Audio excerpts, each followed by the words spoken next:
all around the world. Very happy to be here and to present you the approach of Velafrica and our local partners in Burkina Faso, to give you just an insight in how we approached the dual VET in that sector. Later on, you will see there is also Dalieni Roland Tancoano from Burkina Faso, and Pauline. She is a chef d'atelier and responsible for the vocational training, also as a formed trainer. And they will give you in the breakout session details on how it worked also on the ground. My goal is a bit to give you just general insights, how we approach the concept and so on. Now, just to give you a brief introduction, Velafrica is a Switzerland-based not-for-profit social enterprise. We have been on the ground for over 32 years now. And our thing is all around bicycles. So our vision is really to develop the bicycle as a tool for development. We have threefold strategy. We open bicycle hubs in African countries together with local partners. And then from there on, develop the ecosystem in the sector. And one core element in that sector is the skills and vocational skills and the training and the repairing skills. And that's why we came into developing that approach. So as said, to see the bicycle as a tool for development, I mean, it hasn't been on the focus of many of international development agencies or local governments, etc. They just happen. They're there. It's still seen as a mean of transport for poor men, poor women, but there is a lot more if it's developed strategically in the sector, and if you apply several strategies in developing the bicycle to become a tool for income and employment. But how we approach it in Burkina Faso, how did we start really to get in there and to develop a vocational training program? Well, the first thing was we really tried to assess the sector. As you heard from Christine from the ILO, we didn't just take that blueprint from ILO and analyze the local sector and just use all this data and statistics. We applied them, but we had to really understand the local sector on detail. So the first step is that to develop the strategy is we interviewed bicycle users. We had over 400 micro and small enterprises that we assessed and interviewed. We had governmental institutions. We did analyze all different aspects of that sector to understand how it works and what each actor's function is in the sector. And I just go into the results that really link to enterprises, because that's the focus today.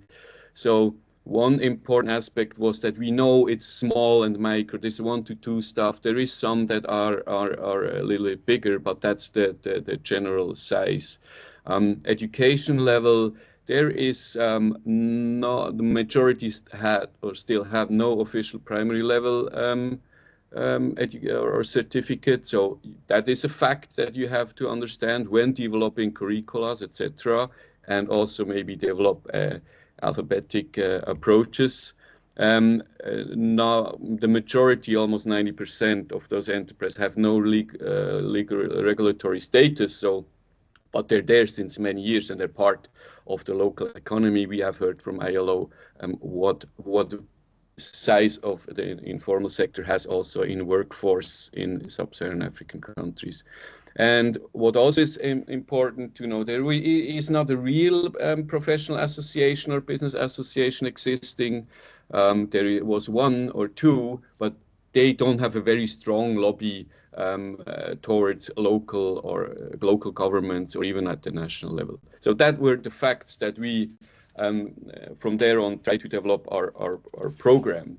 So how does the concept look like? That's a schematic approach. So we have in the middle, you see Faso Velo, that stands for a central hub. You can understand a larger company, a larger enterprise that is legally registered.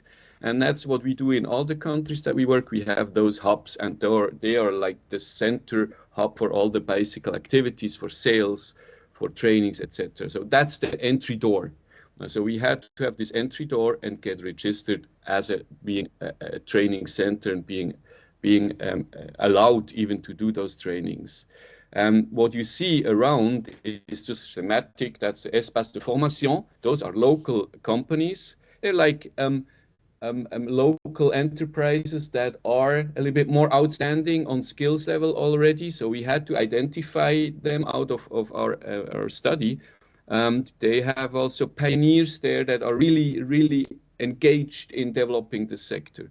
So we selected those, and surrounding, you see Atelier Satellite, that's how we call them.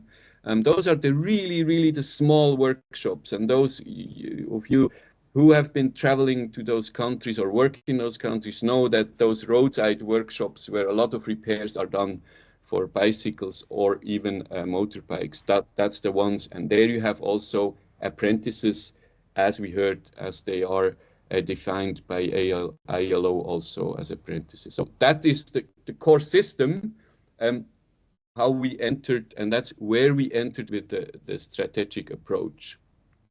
And how is this, has this been done, or is it still been doing? So we had we still have the certified reference center. That's where all the training is happening. That's where we train the local vocational trainers at level 2 that then go back to those Espace Formation. So we have the basic is a curriculum that has been certified, and there is modular training that we do locally, and then they go back to those decentralized workshops, you can call them. So those are the local existing workshops. We have 33 of them in urban, rural, and peri-urban areas. Because it's a pilot, we try to select also different surroundings to really assess also what's happening after those 4 years of piloting.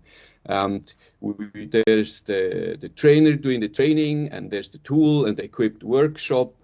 And really what is happening if you have a modular training at Faso Velo over the last 2 years. So they go back and do the training to the local existing workshops. And that's where the apprenticeships, we still call them apprentices, although they're a little bit formalized in that approach. But that's where you have the learners. Finally, they work there 4 days, and 1 day they go to the Espace Formation every week to get trained based on the curricula that, again, the trainer has been enabled to train and use at the Faso Velo Center in Ouagadougou. So that's a little bit how the system works. And that with this approach, we can really combine the practical training, leave the people and the youth in the system, in their vicinity where they're living, but still formalize the approach. Just going to some of the operational results in that approach. So we had to formalize the curricula, meaning there's a lot of social dialogue also with the government and the local municipalities and the workforce and the trainers to develop this. And we also have adapted a lot of this competency-based curriculum, what we have done in other countries, but that has been certified by the government. As I said, the qualification of trainers is an important aspect. We have the dual training, which was an important approach really to have it dual and have a 1 day a week where they get trained theoretically and practically on the job. The certification, that's the formalized aspect. It was our goal to have an officially nationally recognized certification for youth. So, and the last 2 points is a lot of activities have also been done in working together with the system actors. That's the government, local municipalities, and if there were professional associations, also the professional associations to really get the results that we wanted to have in creating the job. and also get recognized by the government. Some final results. As said, we have in the pilot 33 of those centers, 31 vocational trainers that are trained, and they have a CQP, which is the professional certification at national level, officially recognized by the government. We had in the pilot 400 young people getting the apprenticeship, and about 250 local small workshops in the informal sector were involved.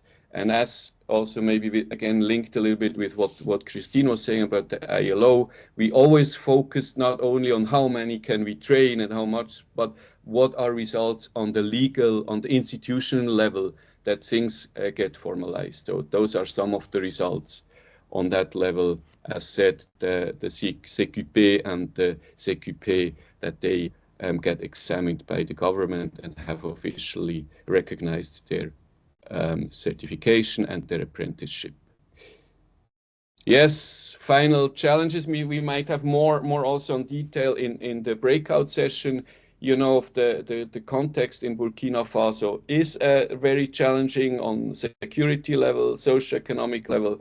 So, but this was something we also monitored, and we adjusted the program, and we adjusted the size of the youth that we can train. That is just part of the fact and the reality and assumption you have to work in, and together with the local partners.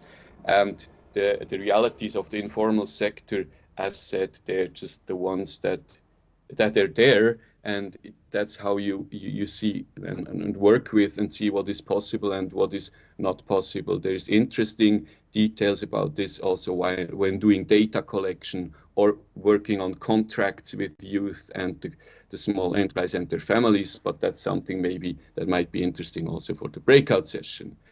Talking about the breakout session, you will meet those two, and they will give you certainly insights in detail what's happening. Very interesting. Pauline, she has started as a beginner and is now certified officially, is a workshop owner, and a woman and a pioneer also in that sector, which is very male dominated.